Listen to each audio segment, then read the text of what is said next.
Excellencies, ministers, heads of the delegation, and dear colleagues from across the BRICS family. Namaskar and a very good morning to you all. It gives me immense pleasure to welcome you to Bhubaneswar, the temple city of India, to the historic state of Odisha. Odisha is land where the ancient center of learning, rich cultural traditions, and a living civilization heritage have flourished for thousands of years. In India, we have an ancient tradition of Atiti Devo Bhava, which means guest is God. We regard our guests with the highest respect. Many of you have traveled vast distance, crossing the countries, oceans, and time zones to be with us today. As a chair, I want to personally acknowledge and thank each one of you for making this journey. Your presence here reflects the importance that all our member countries attach to the BRICS and our shared commitment to strengthening the cooperation under the BRICS 2026 agenda. Excellencies, last month under the leadership of Prime Minister Shri Narendra Modi, I was entrusted with an responsibility of leading India's education sector.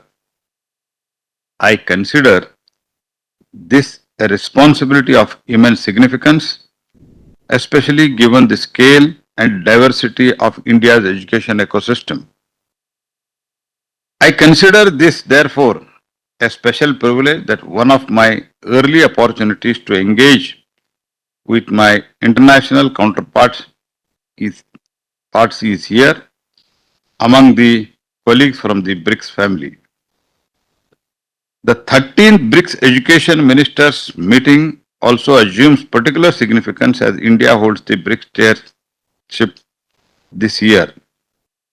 I take this opportunity to express India's appreciation for the support and constructive engagement of all member countries in advancing our shared priorities.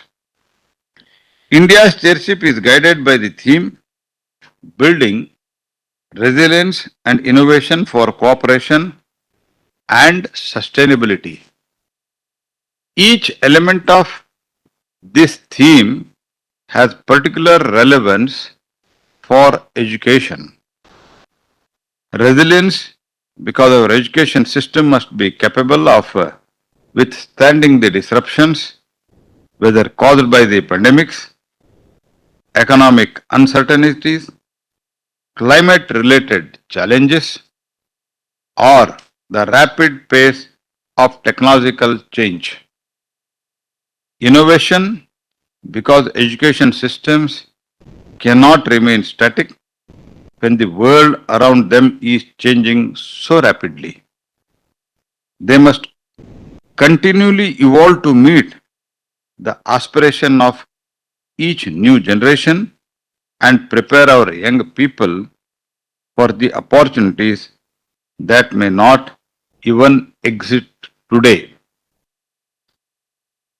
And the cooperation and sustainability, because more of us can address these challenges. None of us can address these challenges in isolation. The knowledge we create, the technologies we develop, and the institution we strengthen must serve not only the present generation but the generations to come. Actually, this idea of cooperation has a deep roots in Indian thought. Our ancient philosophy speak Vasudhaiva Kutumbakam. The belief is that the world is one family. It does not ask us to erase our differences. It teaches us to recognize that despite those differences, our progress and well-being are interconnected. Our expanded BRIC family brings together countries across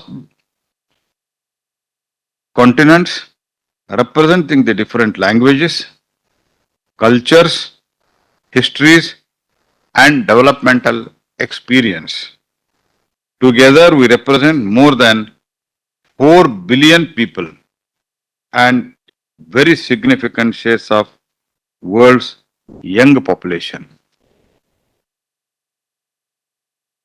Our diversity is therefore not an obstacle to the cooperation, it is one of our greatest strengths. Each member brings their own experience, knowledge, and solution to the table. BRICS gives us a platform where these experiences can be exchanged among the equals and transformed into the practical cooperation. And perhaps nowhere is the cooperation more important than in education. Because of the future strength of the BRICS will ultimately depend on the capabilities of people, the quality of the education we provide to our children, the skills we impart to our youth, the opportunities we create to our researchers, and our ability to ensure technology progress benefits the everyone, that is common man. Under the India's chairship, several ministerial meetings, heads of agencies meeting, and thematic engagements have already been organized across the different part of the country. There is a purpose behind taking the BRICS beyond our national capital, across the length and the breadth of our country. We followed a similar approach during the G20 presidency. It reflects our philosophy of Jan Bhagidari, the people's participation. This is also why people-centric development remains at the heart of India's approach to the BRICS. As our Prime Minister Shri Narendra Modi has said, I quote, our goal during India's BRICS chairship will be to redefine BRICS as a building resilience and innovation for cooperation and sustainability. Just as India brought inclusivity to its G20 presidency and placed the concerns of the global south at the forefront of the agenda, similarly during the India's presidency of BRICS, we endeavored to advance this forum with a people-centric approach and spirit of humanity first. Unquote. This spirit of humanity first is particularly relevant to the education. Technology will change, economies will transform, new professions will emerge, and old ones evolve. But at the center of every education system must remain the human being. The child seeking an opportunity to learn, the teacher shaping the young minds, the researcher pursuing the new knowledge, and the young person aspiring a better future. That I believe should also be the guiding principles of our deliberations today. Let us therefore approach today's discussions as a partner with a shared responsibility towards the next generation. Once again, a very warm welcome to India, to Odisha, and to the Bhubaneswar particular.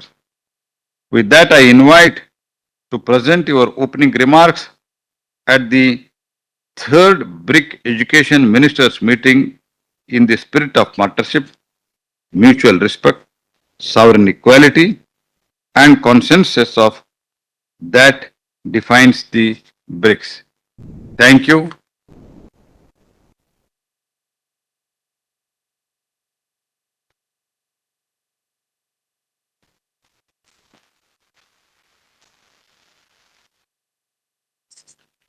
Yeah, this out, no? This one.